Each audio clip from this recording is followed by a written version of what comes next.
Okay, my name is Ben Mckeown, and I am a photographer and a documentarian, and I'm sitting here with my good friend, Lodge McCammon.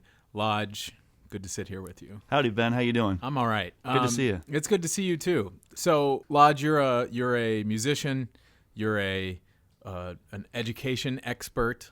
You're a doctor, a PhD. Mm-hmm. So today, I accompanied you into several classrooms, 4 to be exact, at it was Green Magnet School. Yeah, I think 5. We went over, one at lunch too. That's right. So it was an elementary school in Knoxville, Tennessee. In Knox County, yep. A few weeks ago, a representative from Knox County Public Schools contacted me and said, "Hey, we'd love for you to come in and work with some of our students, some of our teachers on integrating music and video into the classroom because they are one of the Arts360 schools, and I believe that's an arts-based or arts integration grant that was given to some schools in Knox County to move toward more of an arts-based teaching and learning style, meaning in your regular classes, like in math class, in science class, language arts, we're integrating arts as well. And I think this is a really important idea because arts programs are being cut because of funding. And I just think it's the right thing to do anyway, to be integrating the arts into regular curriculum courses. Because, I mean, if you think about it, when we're born, we were all born artists. We all dance and sing and draw our way through our first couple years until we enter school. And then we're basically told, no, stop doing that. Mm-hmm. This is serious. Now, just sit down there and listen, and forever. And art is for playtime. Art is trivial and is for when there isn't something else important to be done. Exactly.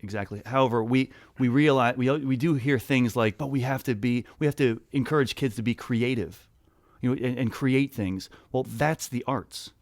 The arts and creation are completely connected. So the Arts360 program, I believe, is a program put together to help schools start transitioning into more arts integration in those core curriculum classes. So they contacted me and asked me if I would come for 2 days and work with a bunch of different classes on integrating music, movement, and video into both math and science classes. So I created a song and what I call kinesthetic lectures, which are kind of dance videos, interpretive dance videos, to a song about fractions for 4th and 5th grade curriculum, standard course of study curriculum, and then also for the solar system, which is a 3rd grade topic.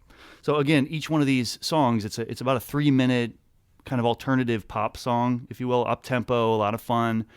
And each song has a series of movement, dance sort of videos that go along with it to help the kids get up and moving while they're using their bodies to interpret what's going on in those lyrics. So anyway, so then we fast forward. So Ben was awesome, and he came in the second day I was there. So the first day I worked with 5 classes as well. So the second day we were in 5 classes, and Ben accompanied me, and we took pictures. And I implemented. We didn't take pictures. He took pictures. Well, yeah. and I implemented this curriculum. And so the first thing I do is, of course, we walk into a classroom, and this happened for both 3rd grade, 4th grade, and 5th grade that we worked with today. The first thing I do, of course, is introduce us because the kids don't know us, and it's very difficult to walk into a classroom and try to immediately establish a positive and trusted relationship. Because basically, I need to walk into that classroom and within a couple of minutes get students standing up and dancing to a song about math, mm-hmm. which is tough. It's a little bit. It's a tough ask for kids, for any kids. They really have to trust you. So try to build some quick relationships by being very obviously open and friendly and encouraging, and introduce ourselves and tell them a little bit about us. So we did that, and then. Really, the next thing I wanted to do was introduce the students to the song, because that's the real key piece. And in my experience, the dynamic that can shift simply when a song starts playing in the classroom. You can have kids with their heads down on their desk. You could have kids spacing out, not paying any attention. But as soon as you hit play, just mesmerized. It's magic. It's truly magic. It really is. That's one thing that I noticed is that you started to sort of be more specific. When you introduced the song, there were no images being put on the screen. There was no video. There was the words, the lyrics of the song were being projected on the screen. Right. But it was just the sound, just the music that it literally transfixed everybody in the classroom. I mean, even in a classroom where there was sort of murmurs and a little bit of chit-chat here and there, when the song starts, it captures everybody's attention. Absolutely. I mean, it sets the tone, no pun intended. It sets the tone. You know, it really does set the tone to get to that moment first. And then kids are just like, oh, I like this. This is good. This is my universal language. I respond to this. And then they're open, and you have them for a certain amount of time, and you just have to keep that going. You have to keep that train rolling sort of, and keep giving them things that are engaging to keep them motivated, interested, and active. So once you've presented the song in its entirety, and then the next step, it's if I remember correctly, is to say, is to start to dive into the content of the song. Is that right? That was the next step. Correct? Absolutely, and it's so important. I mean, when most people think about using music, I mean, there are probably people listening right now be like, "Oh yeah, I learned my state capitals, you know, singing "Row, row, row your boat" or something like that." You know, like, "Oh yeah, I've used music to learn before." One of the things I'm really trying to take to the next level, or think about changing or adapting or improving, really, is what kind of music we can use in the classroom, and also how we use it. And what I mean is, most of the songs that I write, I try really hard to make the lyrics very poetic in a way that you would really need to interpret the lyrics and discuss it with someone and really think about them. And there could be a number of different interpretations of those lyrics in order to figure out what it's really trying to say, which is a much more rigorous activity than I'd say most of the curriculum or content-based songs out there are literally mnemonic devices. If you memorize the lyrics of this song, you'll know 10 different definitions. Where I really try to make most of my lyrics to be more poetic and require explication. And so that really transitions into the next part, which is I tell the students, okay, there's a lot of poetic information in these lyrics. We need to go through it piece by piece and start discussing and figuring out what it's even talking about. You know, what does all this stuff mean? How does it relate to the information that you're supposed to be learning and taking away with you? So the most efficient way that I've come up with in order to do this is to create a very short piece of video content. One of the things I do is I work with teachers to encourage them and help them make their lives much more efficient, because I was in that classroom with probably 20 kids in that classroom, and I created a series of 1-minute videos for every part of the song. There are 5 different parts of the song. There's 3 verses, 1 chorus, and a bridge. So that's 5 different parts. And so I create a 1-minute video about each one of these parts, basically explicating the lyrics, but not directly, not like saying, here's a lyric and here's what it means, here's a lyric, just teaching a 1-minute lesson that covers the basic content that's found in that verse. For example, like verse 1, here's a 1-minute video. And how this relates to teacher efficiency is, if I tried to do that same exact lecture, that, in front of the kids, and I had my materials or a PowerPoint or writing on the board or something like that, and trying to manage student behavior while I'm giving that same lecture, the same exact information, it would probably take 5 to 10 minutes just to get through it. Because, a kid would have an unrelated question, or someone would have to leave the room, or the intercom would come on, and it's all these distractions and things that just slow down the content. So that's really the next thing. I say to the students, okay, we need to dive into the information. So what I want you to do is I want you to watch this 1-minute video about the first verse, and I want you to answer a couple of questions about that. And here we go. And press play, and there's me on the screen. I come up, I've got a little whiteboard next to me, and I say, all right, so we're going to be talking about mixed numbers. And mixed numbers are this and this and this, and here's an example, and here's how we can manipulate them into improper fractions, that type of thing. And again, it's just a minute. And the most amazing part about these very short videos, these very efficient videos, is unlike when a teacher's in front of a classroom trying to teach them something, just talking to, okay, so here we're going to talk about mixed numbers and how we can change them in, which is so slow and really quite inefficient. Mm-hmm. When that video starts, it's just me on a screen with a whiteboard. When that video starts, it's silent and the kids are mesmerized, almost like the music.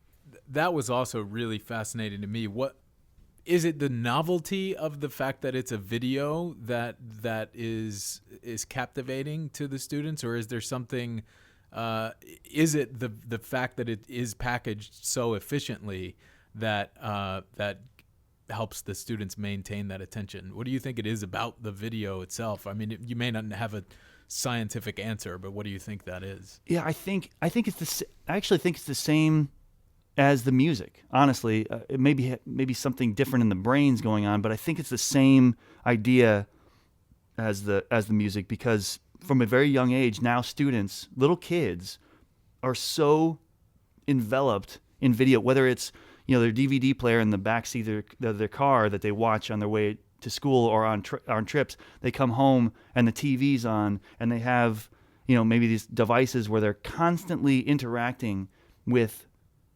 digital media, specifically video media, and they're just tuned into that. And also, I think there's a behavioral aspect too. Like going to the movies or watching a movie at home, watching TV, you're quiet when that video screen is on. That's the social behavior. Now is my time.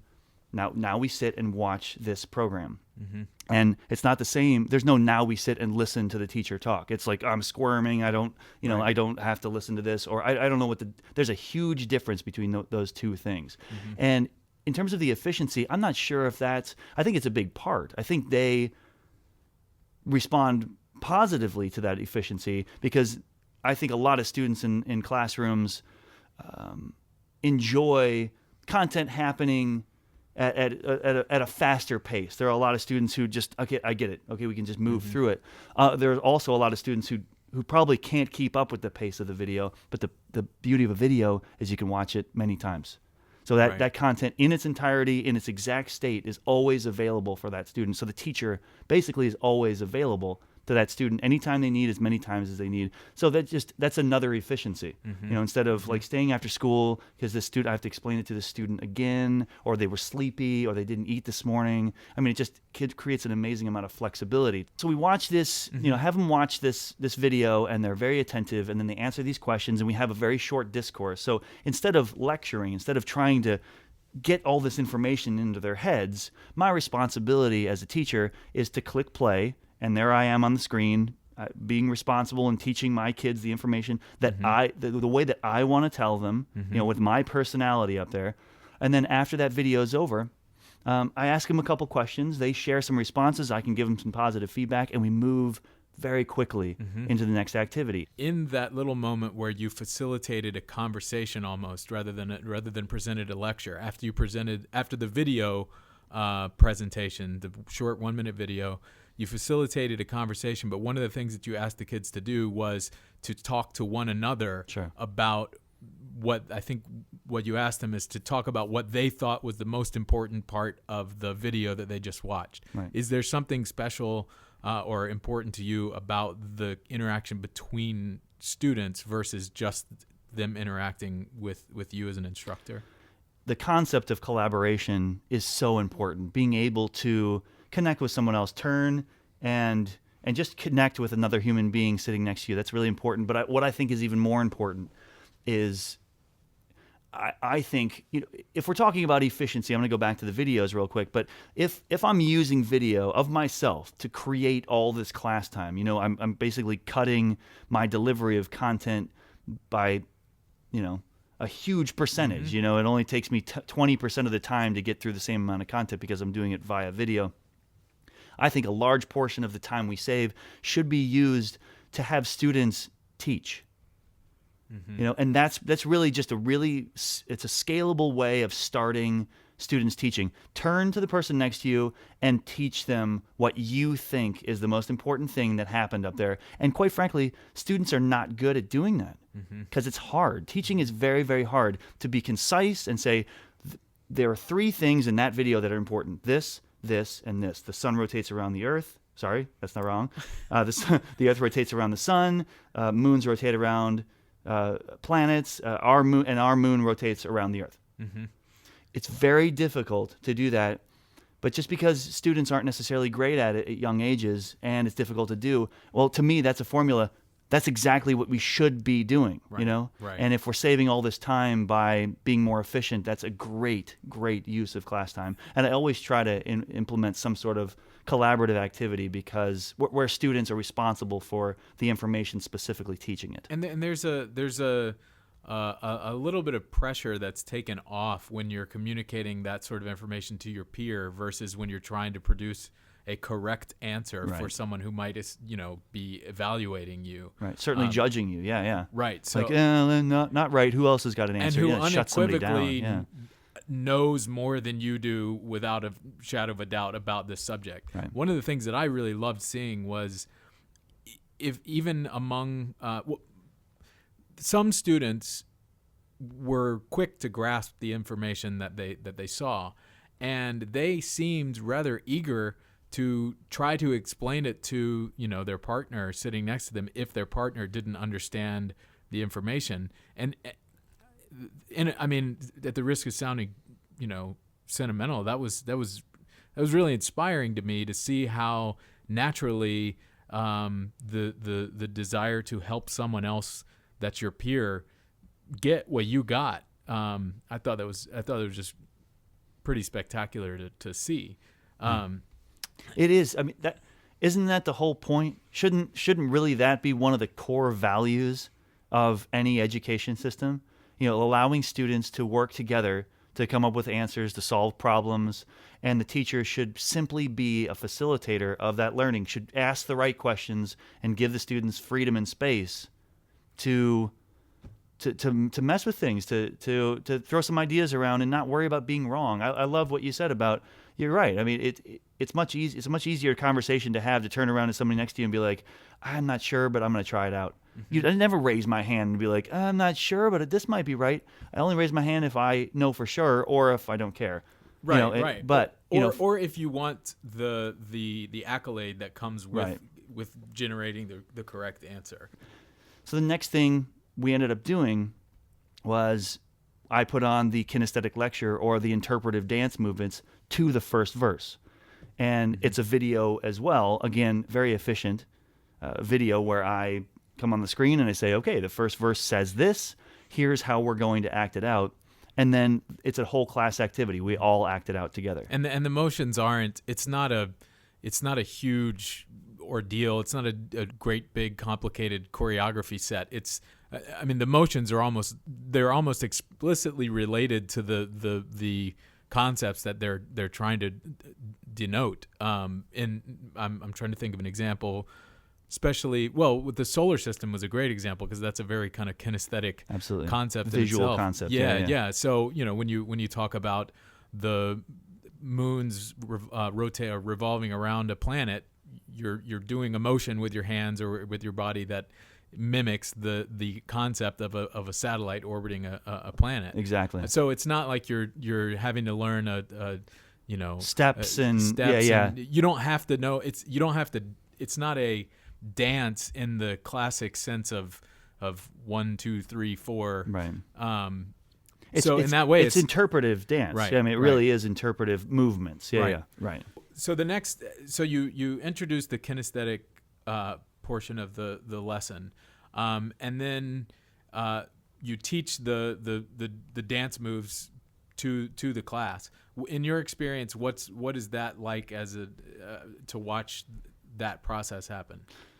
Well, it's interesting. I mean, it's a lot of fun. As the groups get bigger, like I did that same, well, not the same song, but a very similar activity a couple of weeks ago at a conference where I was doing a keynote speech. During my keynote speech, I did that with 2,300 people. Adults. Mm-hmm. Yeah. Teachers, all teachers from all across Missouri and some from Illinois and the surrounding states.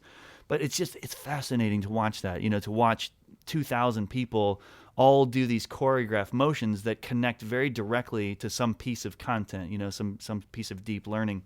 So to see a sea of people doing that is very cool. It's very cool to watch 20, fourth graders do that and get into it. And it's another layer of magic. Playing the song is magic. Kids are like, oh my gosh, this is kind of cool. Getting students to stand up, physically stand up and say, okay, here are the 7 movements to this part of the song, and then watching them light up as they do these movements. And again, these are not dance steps. This is not a choreographed, complicated dance step. These are arm movements, small leg movements, bends, that kind of thing that correspond directly to the information in the song. It's supposed to create a kinesthetic framework in your mind for a deeper understanding of that information. And to watch them light up when they start moving to the beat, and then watch the light bulbs go on and be like, oh, that's why we're doing that motion, because that's whole numbers. Right. That's what I was going to say. One of the sort of step 1A in the kinesthetic portion is you would stop the video, or that portion of the motions would have been taught, and you would say, I want to ask you why. I think there was one where, to represent a whole number, you basically stood straight up with your hands at your side, and then to represent a fraction, a fraction. To represent a fraction, you folded your arms across your torso, the way that you would see the line that differentiates the numerator and the denominator in a fraction. Sure, and those two things together. So the lyric of the song was mixed numbers, oh mixed numbers. So you'd be like, you'd make a whole number and then fraction, and then whole number and fraction, while it goes along with the lyric of mixed numbers, oh mixed numbers, which a mixed number is a whole number plus a fraction, or just a whole number and a fraction together. I keep bumping the mic. I get kinesthetics. Like I just need to move. I'm doing these motions as Ben's looking at me weird. Like, you don't have to do this. This is radio, man. You're actually dancing around. That's right. Dancing I'm just holding the mic and yeah. Without fail, in every class, someone right around the 4th time you repeated that process would ask, "Are we going to do the entire dance? Do we get to do the whole thing?" So the final step, to wrap things up, is to perform the whole song, or at least so you start by practicing the entire song with all of its motions in one big chunk. Yes. And it's amazing how good the kids are. It's unbelievable. We basically practice it just in little pieces, and then that first time through, it's incredible. It is, and then their aptitude for kinesthetic learning. And I'm going to touch on this real quick too, because I think that one of the things that's happened, a big change we've had in the culture of our students, because of all the media and engagement that happens outside of school, all this stuff we have now, all the media, all the places to go, just all the opportunities we have to be both physically and cognitively engaged by such amazing things, has changed the culture of learning, or changed the culture of what students need to learn. There are a lot of kids that can't sit still in the classroom, in the traditional classroom. They're just squirming and tapping on things. And I think because of all the incredibly engaging media, specifically, we have outside of the classroom, and all the amazing, engaging things that we have for kids to do, to have them in the classroom and say, no, it goes back to we're all born to be artists, but like, no, this is school. You sit quietly and just do your work. Doesn't work for most kids anymore. And I think it's working for less and less students. And this kind of activity, I think it's right up their alley. Getting students up. I mean, the whole thing is great. We have collaboration, we have writing, we have some reading, we have kids standing up and sitting down, we have kinesthetic movement. So it's hitting all these different learning styles. So it's kind of appealing to everyone. But it just seems that there are so few students. I mean, how many we see today? Maybe 100 students. I can't count on one hand the number of students who didn't seem into it. Right, and even if they didn't seem into it at the beginning, they seem to be into it by the end. Right. By the time they get to do the whole thing together, or something hooked them. Yeah. Right. So explain the very last step of the process that I saw today is that you film them performing this essentially in its entirety. So describe that and maybe explain perhaps why you include that in there. Sure. Well, there's a couple of different reasons. It's something I talked about at the very beginning when I was talking about using video in a simple way to transform the classroom. So not only are we handing the power to teachers to make them more efficient, but we're also using that same powerful tool of record, stop. Simple. We're not talking about video editing. We're not talking about expensive cameras. We're talking about a cell phone or like a $50 kind of flip camera thing or something, but just putting it in the corner of the room and saying, hey, kids, now we know the movements to this song. I'm going to play the song on the speakers. We're all going to get in a kind of a clump in the middle, and we're going to do what maybe looks like a flash mob, and we all do these movements together.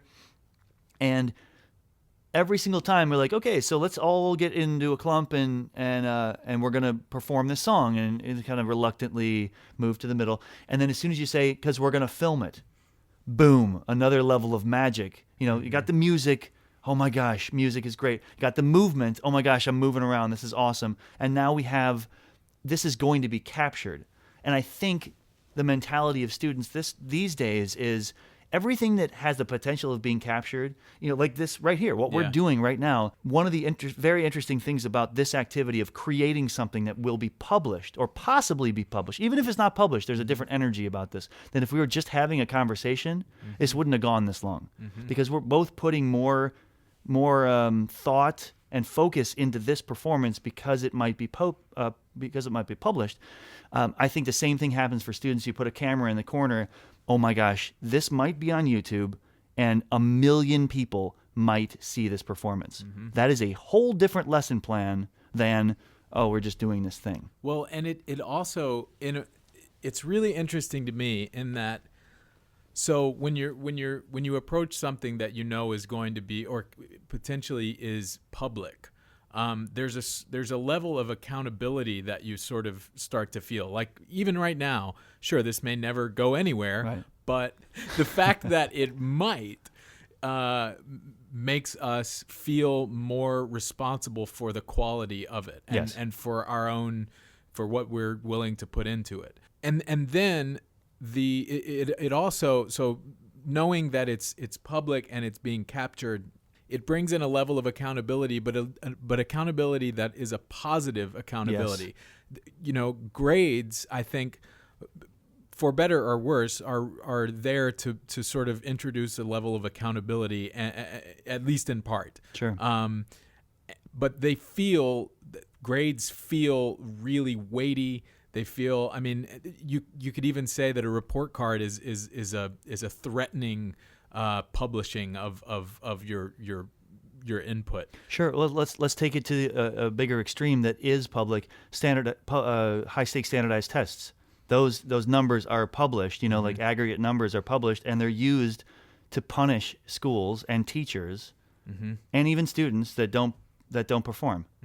Yeah, it is a punishment. It is a very negative accountability model. And so turning the video camera on, or the flip cam or the iPhone or whatever it is that you have, turning that on introduces accountability into this process, and sort of elicits the desire to be responsible for what you're creating without it being this looming if you do bad on ominous, this, everything's going to go wrong. Yeah. Right. Which I think is really, really cool about that. The other thing that I think it does is that it validates what you've done. It's proof. It's proof.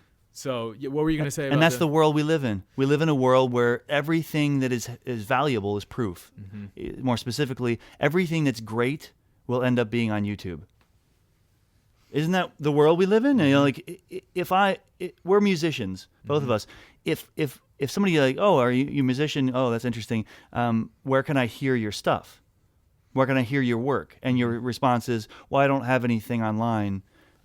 Right. Anybody ever says that to me, I'm like, I don't know. There was a girl that asked you, what is the definition of existence? Right. Perhaps the answer to that is being online. Being published. Yeah, certainly existence in the 21st century or whatever. Yeah, that is being present online in some capacity. And what I wanted to add is not only is it a really positive accountability model for students, putting that camera, capturing artifacts of student learning and sharing those, which I think is amazing. It can create this magic in the classroom, and that's really positive. The thing I'm also really passionate about is it changes the accountability model for teachers. If teachers basically do follow the model of what I did, which I created 5 1-minute videos, making the information in the way that I say it very specifically, making that information and that product transparent and publishing that and putting it out there. Why, if I make it very transparent what I teach and how I teach it down to every little topic that I'm supposed to teach, that's a much better accountability. It creates efficiencies in my classroom. It helps me get better because I will watch my video back and be able to reflect on my own performance and be like, my 50th video will be 1,000,000 times better than my first one. It helps me get better as a teacher. And it creates this environment where my students, when I click play, they're like, oh my gosh, I'm quiet and I'm focused. And it also creates an unprecedented level of accountability that could replace standardized testing. Like, that to me is the opposite of standardized testing. It's all positives. It's all great things. It's all great for kids, as opposed to at the end of the year, we're going to have a test and we might get punished if you don't do well enough. Right. As a teacher, I might get punished if you don't do well enough that hour on that day when you may not have eaten in the past 3 days. Mm-hmm. There was not one element of this whole process that I felt like came across as threatening, which I think is common in at least in my experience as a student. A lot of what I felt was threatened by the consequences of not performing well, and to remove that threatening element, I feel like opens the door to allowing that inherent artist to think and grow and approach any subject in a creative manner. The biggest barrier for creating that environment you talked about that you would have thrived more in, that I would have thrived more in, is time.